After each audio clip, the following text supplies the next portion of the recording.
What is going on, guys? Welcome back. Spawn Stage 4. If you're looking for Spawn Stage 1, 2, or 3 in these character towers, it was in a previous video. I wasn't able to do it quite the way I normally do it just because I had an issue with the sound audio, so I put all 3 stages into one video, and that was the previous video. Anyways, we're going to move on to Stage 4. We're going to go through all the gear, all the skins, everything that you get through this, the brutality, which is always my favorite. And then I'm going to give you some tips on how to complete each of these stages, at least as fast as possible. At least what I think is as fast as possible. So we have Revenge for the Devil. The Army of Shadows at Noob Saibot disposal is endless. But as you know all too well, that power comes at a price. Find Noob Saibot's weakness. Okay?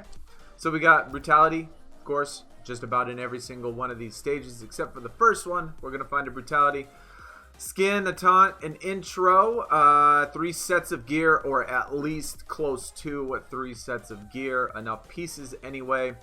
We have fatal blows, we have flawless rounds, we got total wins, and then crushing blows. Now the only 2 you're really gonna have to worry about is the fatal blows and then the last one with the crushing blows. All the other requirements are gonna kind of come naturally, especially with the total wins. The flawless rounds might be a little difficult, but then again, you know, you go into the classic towers just like I'll show you, put it on very easy and just do one single move, just do jump 4 or something until they're dead. That's pretty much will give you a flawless round. So crushing blows and fatal blows, you have 2 choices. You can either do them together or you could do them separately. Now I think it's a little bit easier to do them separately. Since you can restart the match over and over and over again after you complete each one, it's just easier to me to do them separately. Now it's gonna all depend on if you have the right orbs or not. There is an orb for Fatal Blow that I would use for Fatal Blow, or that is made for Fatal Blow.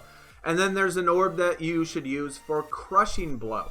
Now you can activate both of those orbs in the same match and do them both at the same time. But I think it's a little bit easier just to do them separately. Now what you're going to want to do, obviously, since we're doing Spawn, is that you're going to want to pick very hard, at least for me. If you have the orb for the Fatal Blow, you might want to put it on very easy and then just use your orb doing very easy because they don't block and they don't do anything. But if you want to get both of them done at the same time, I would just recommend it. Either putting it on hard or very hard. You just need the opponent to attack you. Now the consumable that you use is going to be the Orb of the Dragon King, which is the one for the Fatal Blow. You start with the Fatal Blow instantly. Now if you have this orb and you want to do them separately, then I would recommend going to very easy, activating this orb, and then do the Fatal Blow instantly because they won't block it because it's on very easy, and then restart it, and then do it again, and then restart it.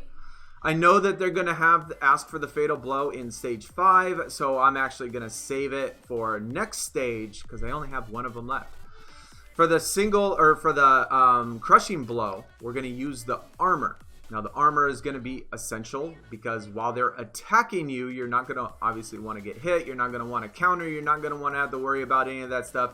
So you have the armor. That way you can do one of the activations that activate the Crushing Blow, do one of the attacks, and get that done. So since I'm only going to use the one Orb of the Dragon King for Stage 5, we're just going to use the armor. And if you don't have any Orb of the Dragon King, then this is going to be kind of what you're going to do. So like I said, you can do this separately or you could do them together. It really doesn't matter. I just recommend doing them separately if you do it on very hard and you don't have the Orb of the Dragon King.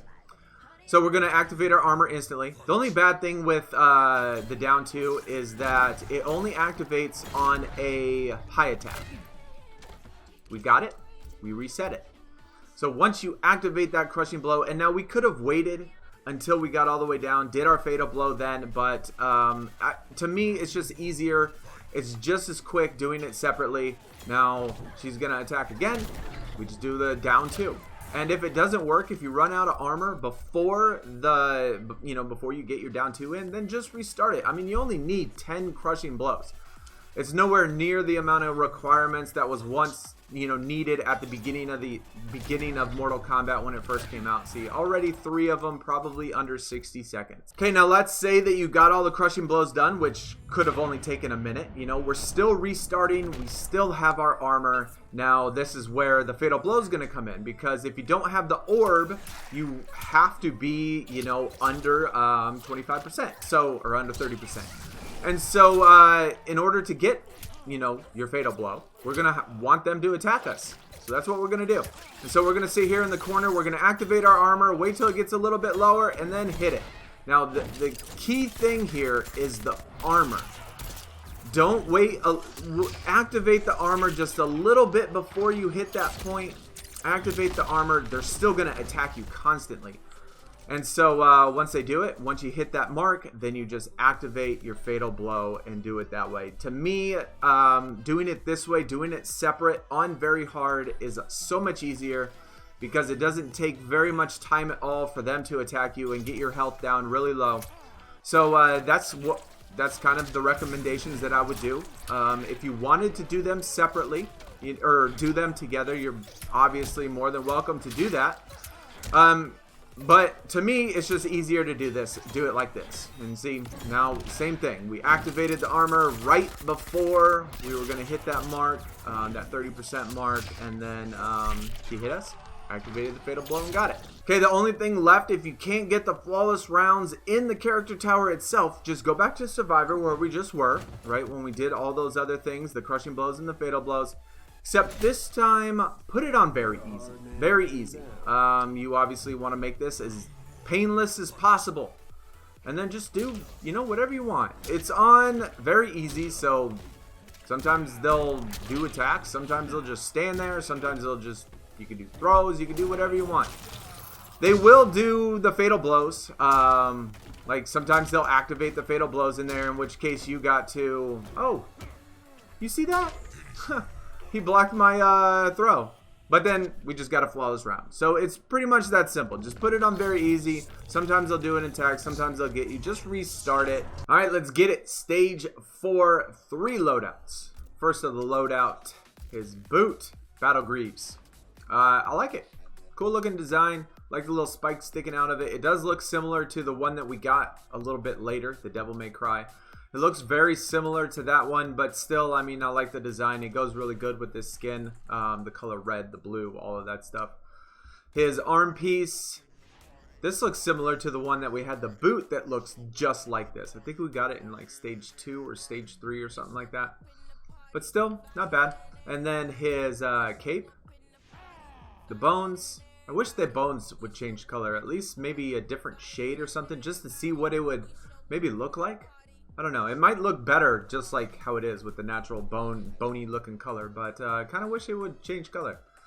But teeth, skulls in the front, all that stuff looks nice. Sentry of God, that is the name of the skin, which I love this skin. I love all of these superhero type of skins. Dark blue, dark red, colors look awesome. Skin looks awesome. Fantastic. I don't think he has a bad skin. I really don't. Doesn't seem to have any bad colors either. But that's the first loadout. Second loadout, we have his boot. Again, pretty cool. Like the design, and these aren't like too outrageously big, like a couple of them. The skull on the front looks pretty neat. His arm piece. Spikes, metal plates over the top of each other, sticking out. Yeah, you know, same old stuff. That does look similar to what the, you know, stuff that we've had before. But the cape, on the other hand, does not. This looks like a new piece, one that we've not had before.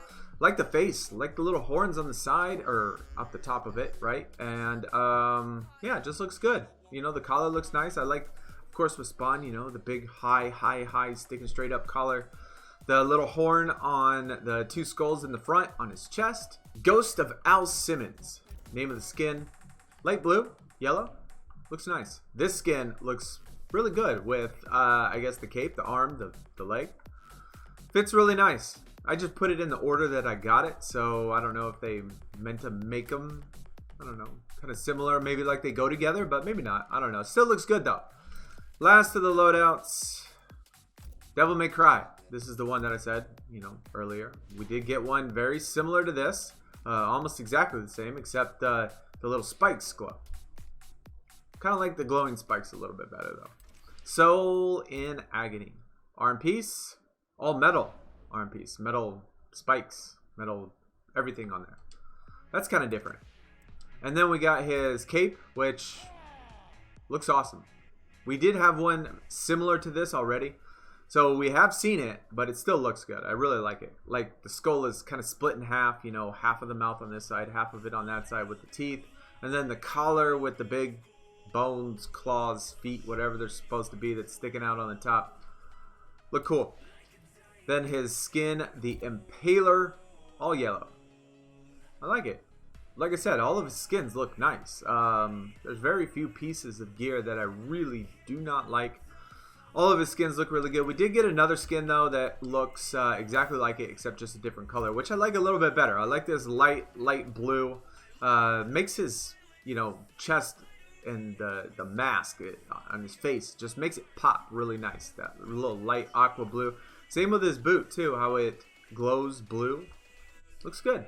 The taunt for stage 4 is the K7 Letha, and then we got an intro called Nemesis.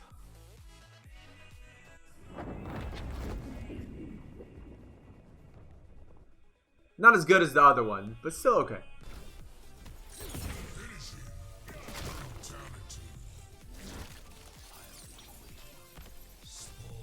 Okay, that is the brutality that we get in stage 4, called Lost Souls. Shot a little necromancer blast right into his chest and popped his head off. Okay, cool. Alright, that is going to do it for stage 4. Y'all have to let me know if any of the tips helped you get through it as fast as possible. Like I said, that's pretty much what I do to get through it super quick. You're probably going to use the same exact things, same exact practices on stage 5, but hopefully you did enjoy. Y'all have to let me know what you think about this gear, what's your favorite skin, all of that stuff until stage 5, man. I'll see y'all later. I'm out. Peace.